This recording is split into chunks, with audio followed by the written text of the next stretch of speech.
rainy summer afternoon here in South Africa. Today we're going to talk about a car that we featured in the channel, but never ever spoke about. Welcome to Cliff on Cars. I'm Cliff. COVID hits the country, or the world. COVID comes to an end, and I get a call. Cliff, there's a W124 220e Sportline that's available. Would you be interested? It's part of a deceased estate and the family wants to get rid of it. That's a call from Bilal. So I go have a look at the car. It's a white 220e Sportline. I've always wanted a Sportline. I love a E320 Sportline W124, but this is a 220e. I'll take it anyway because the price is good. So we negotiate. I got the car for a very reasonable price, put the car on a tow truck, took the car home. This is the car in question. So the car had been sitting at my house for quite some time, so I decided to take it to Millennium Workshop here in my hometown, Nelspruit in Bombela, to see if they could get the car running for me.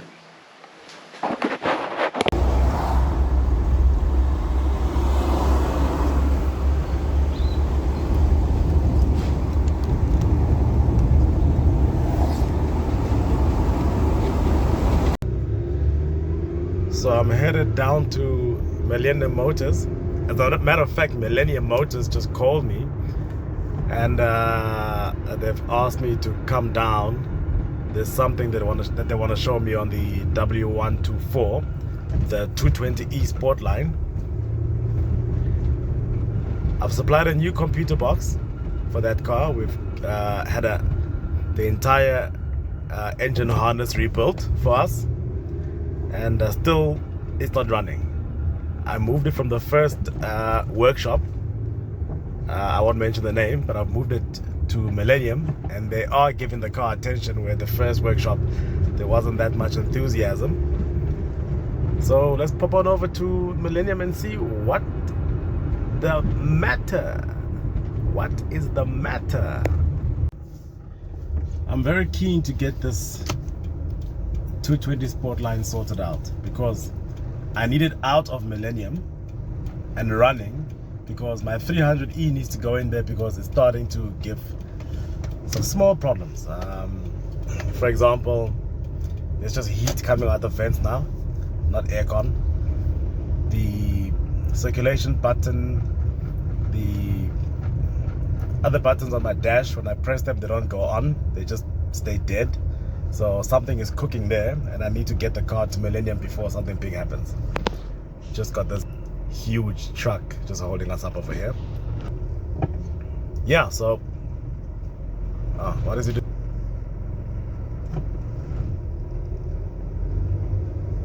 Okay, all right. At least out of the way. Yeah, so like I'm saying, I need this car done. It's taken much longer than I thought it would from the time I purchased it, and I just want to get it out, get the bodywork work sorted, and flip it. I'm not gonna keep the Sportline. I'm buying it purely as a project to rebuild and to sell. Reason being, I've got so many people coming up to me wanting to buy my 300e, and this happens every time I'm driving the car. I get traffic cops pulling me over, and I think I've done something wrong, and no. The cop wants to see the car. The cop wants to know if the car's for sale. I stop at the supermarket, same story. Everybody wants to see the car, everyone wants to buy the car. So I've decided to build another W124. Obviously, I'm not going to put the full AMG kit on this one. I'm going to leave it as it is. Put a nice rim on it. Get it shining. And see what the public say. And if somebody's got the money for it, they can have it. And if it turns to good profit, then we'll find another one. Like that, like that, like that. Wow. At Millennium. So let's see what's up over here.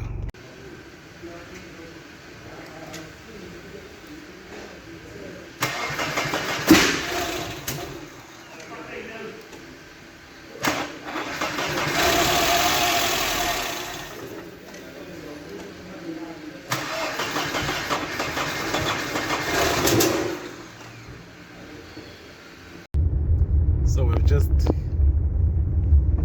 come back from Millennium to have a look. This is Box's workshop.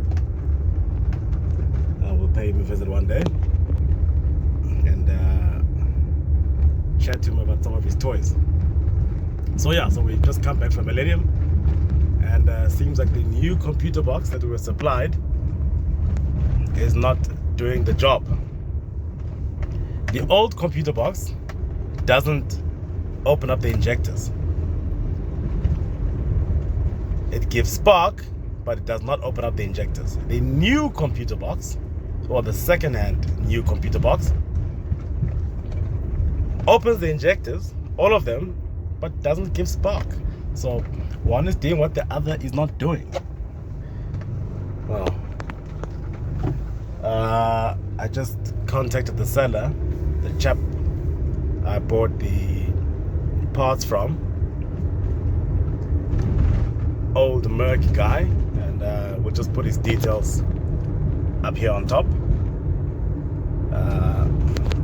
It's not an advert, I'm just telling you who he is. So if you're in South Africa and you're looking for classic Mercedes Benz parts, you know who you can call, want somebody you can call to help you. So we'll give him a ring and tell him what's happening, and see if maybe he can help us.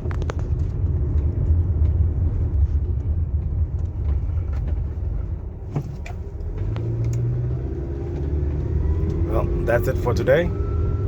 This whole business of computer boxes just made me hungry, so I think it's time to get something to eat. So I've telephoned the supplier that supplied me with the computer box for the 220E Sportline, and he's just said to me, look, Cliff, wrap it up, send it back to me, I'll take it back and refund you. I've asked him, maybe can I get it repaired somewhere? He's got no leads for me to get it repaired. Referred me to the forums. I then phoned a German auto house in Joburg, their Mercedes Benz repair shop, and they told me about a company which they used to use. They're not sure if it's still around.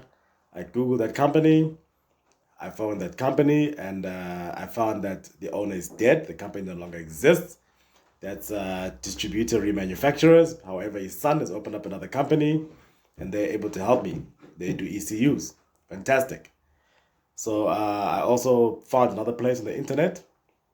The first place is in Joburg. The second place I found is in Pretoria. And they're also a distributor and ECU repairers.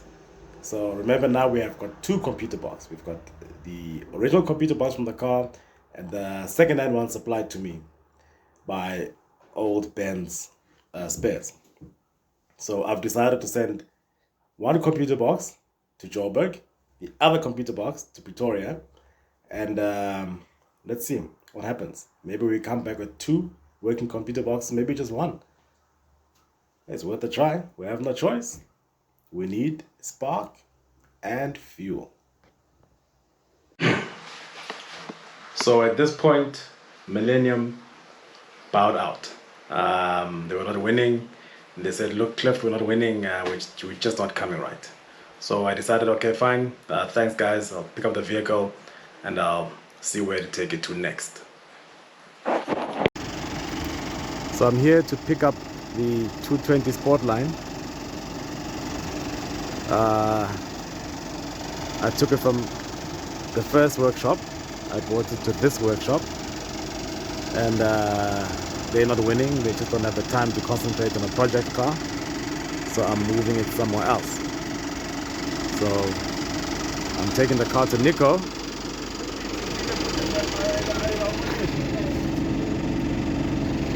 That's a Sportline. So I'm taking it to Nico, and I hope that he can sort it out. But now we've got one of the mechanics there looking in the front, because when we lifted the vehicle up onto the flatbed, as it was being pulled up onto the flatbed, fuel was pouring out from underneath the engine. So I think they've been trying to work on this vehicle and the fuel lines are not properly connected. And maybe that's why they were struggling to get it to start. Well, we've got White River Towing here. I always use them for my toes. And yeah, I'm pretty sure that the vehicle's going to Nico. It's going to be sorted out. We'll have time for it. And I'll be hands-on myself and we can go through everything. Keep you updated. That's fuel right there. So when you tip the vehicle at an angle on the tow truck, the fuel is pouring out from underneath the engine somewhere, the back of the engine underneath, and it's just gushing out. So there's no way this vehicle was going to start because obviously the fuel is not getting to the front. And there it is, all just pouring out there.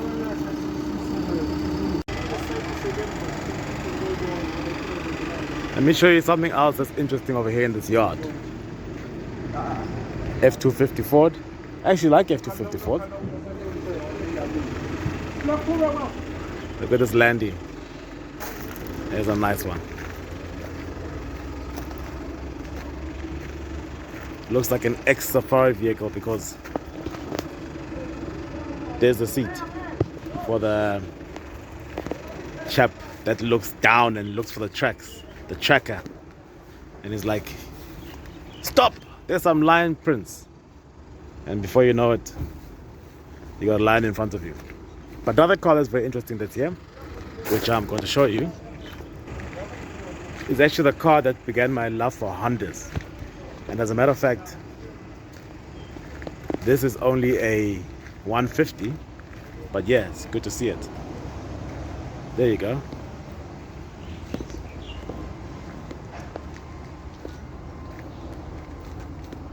Sitting on the original rims. Still has the center caps on the rims. Some sheepskin. I've always loved the dash on these Hondas. Generally Hondas, I think, have got a very nice dash, right up to the 1990s VTEC. I'm looking for a car that I'm going to teach my daughter to drive in. I found a Mini, but something like this would also do. Manual. Nice, simple, not complicated. Okay. Looks like the tow truck is leaving now. Let's see what's happening here. A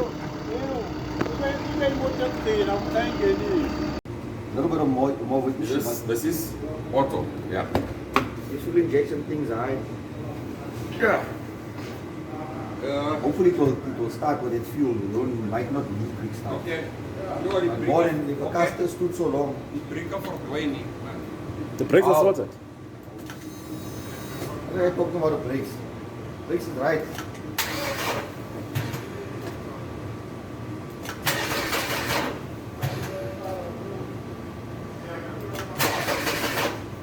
There's oil because I put the oil in the plugs. Okay. Burning compression.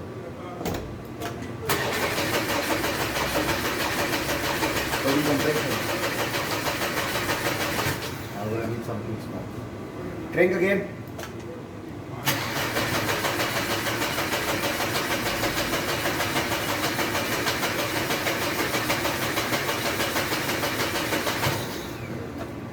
Crank wheel. Start.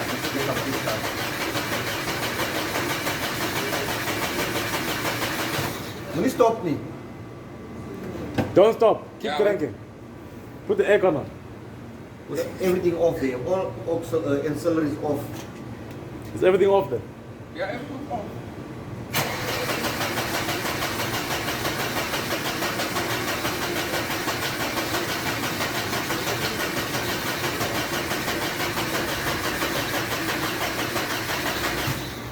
Are those fuel pumps pumping? Are they pumping? You can hear them when you check this one. But we need quick start just to get this thing, just to get it going.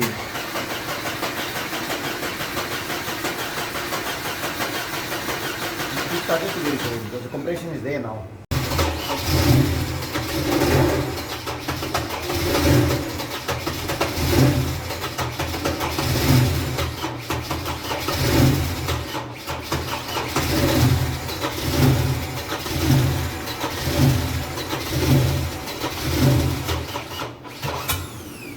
batteries are not right. That's not fine. Did you stop it now? Yeah. I need to keep going until It's 39 degrees. I'm standing here under these palm trees just trying to catch some shade. So I've gone to pick up the W124 220E Sportline, the project car. It's had the cylinder head done, and now I'm towing it away, towing it home, and then it's also got some other issues which need to get sorted. So I need to get those sorted. So now the car is being towed from the workshop, and there it is. We're stuck now here on the road, the hill going up to my house. It's a very steep hill up to the mountains. And the tow truck has snapped the accelerator cable. Always something happening when you're building cars. Always, never a dull moment, I gotta tell you that much. So yeah. What's in?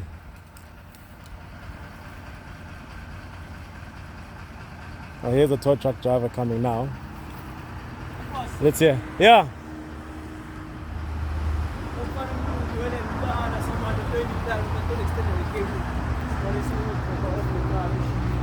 Okay, fine.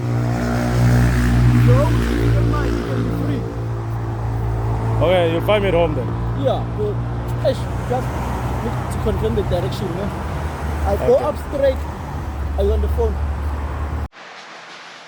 So, I got the 220E home, and it sat for a while, and I was thinking, pondering, what am I going to do with this car? Because this is now the third workshop, and they haven't gotten it right.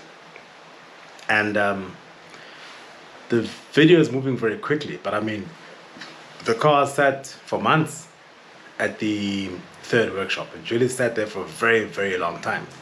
And ultimately they told me that the cylinder head needs to be done. It had dropped some valves. They sent that away, and the cylinder head came back. Still the car couldn't start. And then I remembered, when you drive into Swaziland and you're about to cross the border into Swaziland, there's a Jeppes Reef border gate. There's a house that has a lot of old Mercs there, W124s, W126, W123s. I thought to myself, I wonder whose house that is. I need to go there and find out who's at this house and who's fixing these cars. Mind you, that's about a 50, 60 kilometer drive from my house. So I went there, and there was nobody home. No one was home. There was a shop next door. I went to the shop. They told me who the owner of the house was, that he's a Mercedes mechanic. They gave me his number. I called him, we spoke, and he came to see me. He came all the way to my house. And from then on, the journey starts being a bit more positive.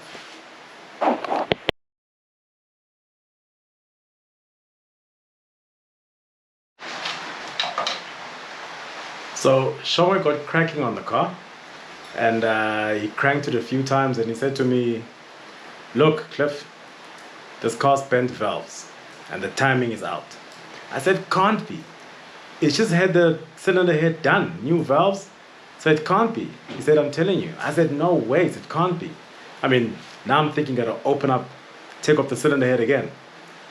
And he said to me, listen here, if I remove the cylinder head and there's no valves bent, I'll pay for the gasket and I won't charge you the labor. I said, fine.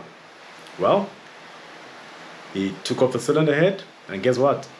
Valves were bent. Timing was way out. Okay, let's go.